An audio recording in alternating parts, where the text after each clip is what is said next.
एक सज्जन थे, उन्होंने सोचा कि मैं रुपया कमाने के लिए शहर में जाऊं गांव से।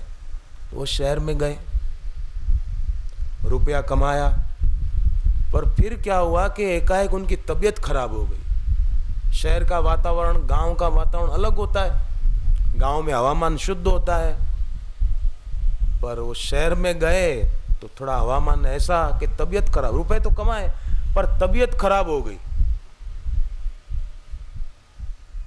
तबीयत बिगड़ गई। अब करे क्या, तबीयत खराब तो रुपया कमाने नहीं जा सके। अब जितना रुपया कमाया था वो दवा में खर्च होने लग गया और तबीयत ठीक नहीं हो रही थी, शरीर असमर्थ हो गया। तो सोचा कि अब जितना रुपया बचा है वो लेकर मैं अपने गांव चला जाऊं, अपने घर चला जाऊं, वहां परिवार के लोग हैं तो जरा तबीयत भी ठीक हो जाएगी और गांव का वातावरण भी शुद्ध होता है, तो मैं जाऊं उधर। घर जाने की सोचने लगा, तैयारी कर ली, सामान वामान बांध लिया, समेट लिया। अब पैदल कैसे जाएं, तबीयत ठीक नहीं है, पैदल तो चल नहीं सकता। तो तांगे वालों के पास गया कि भाई कोई ले चले उधर गांव की तरफ। तो तांगे वाले किराया खूब मांगने लगे कि भाई उस तरफ तो कोई वापसी में हमको सवारी मिलेगी नहीं। तो इसने कहा नहीं नहीं, इतने रुपए थोड़ी होते हैं।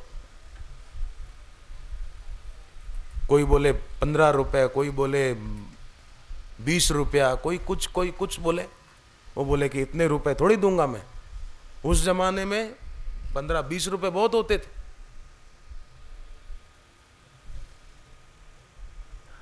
अब क्या करूं,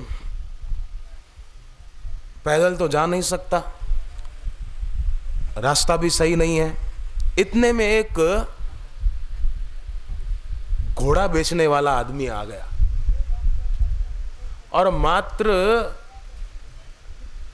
10 रुपए में, वो जमाने का बहुत साल पहले की बात है, 10 रुपए में बोले घोड़ा है।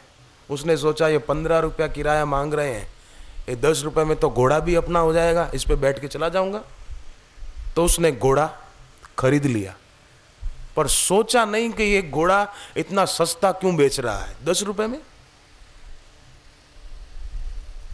घोड़े पर सामान लाद के वो आदमी बैठ गया, घोड़ा चलाने लगा तो घोड़ा चले ही नहीं, और चले ना, समझो 2 कदम आगे चले तो 6 कदम पीछे चले, फिर 2 कदम आगे चले तो 4-5 कदम और पीछे चले, रिवर्स। अब ये आदमी तो बेचारा थक गया। तब इसको पता चला कि वो इतना सस्ते में क्यों बेच गई, अड़ियल घोड़ा है, अड़ियल। अब क्या करूं, बड़ा परेशान हो गया। एक तो तबीयत खराब, फिर ये अड़ियल घोड़ा चले ही नहीं, थोड़ा चले तो उतना पीछे और चले। बेचारा वहीं का वहीं आगे पीछे होता रहा, आगे पीछे आगे पीछे। आप सोचो क्या हालत हुई होगी बेचारे की, परेशान हो गया। आखिर थक के बैठ गया, सिर पे हाथ रख के। तो इतने में वहां से एक महात्मा गुजरे। महात्मा ने उसको पूछा कि क्या बात है भाई, तुम परेशान दिखाई देते हो, उदास दिखाई दे रहे हो, क्या बात है? बोले महाराज ये घोड़ा अड़ियल है, चलता ही नहीं है, 2 कदम चलता है तो 4-5 कदम वो पीछे आ जाता है। फिर अब मैं कैसे, मेरी शक्ति कहाँ और इसकी शक्ति कहाँ, बड़ा अड़ियल है महाराज। महाराज ने कहा तो फिर एक काम कर, मैं तुझे युक्ति सिखाता हूं।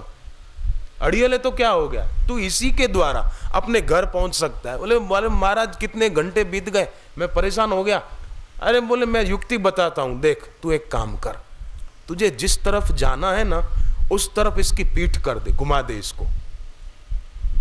हाँ किसको, 4 कदम पीछे ज्यादा चलता है ना, बोले हाँ, बस तो उधर इसकी पीठ कर दे। तुझे उत्तर में जाना तो उधर पीठ कर दे और मुंह इसका दक्षिण में कर दे। बस लगा इसको एड़ी, लगाम खींच, चाबुक फटकार, तो 2 कदम इधर चलेगा, 6 कदम पीछे चलेगा।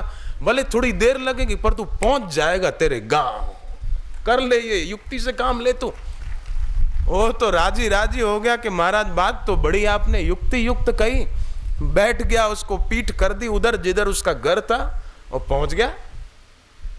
तो हमारा मन भी बड़ा अड़ियल है, चलता नहीं है ईश्वर की तरफ, थोड़ा चलता है ईश्वर की तरफ, ज्यादा चलता है संसार की तरफ। ये मन भी बड़ा अड़ियल है, अड़ियल अड़ियल घोड़ा है, चलता ही नहीं है।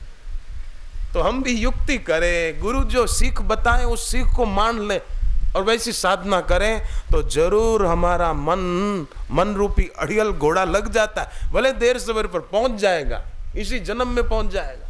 चिंता करने की जरूरत नहीं है, केवल गुरु की सीख मानने की जरूरत है, बस। और क्या, सीख मान ले कोई और उनके प्रति प्रीति रखे। गुरु जो गुरु सीख देते हैं ना, उन गुरु के प्रति जितनी प्रीति होगी, जितनी भक्ति होगी, जितनी श्रद्धा होगी, उतना हम उनके बताए मार्ग पर चलेंगे। गुरु के लिए प्रीति नहीं होगी तो उनके बताई राह पर कैसे चलेंगे? प्रीति होगी तो चलेंगे तो गुरु ऐसी राह बताते कि आदमी पहुंच जाए।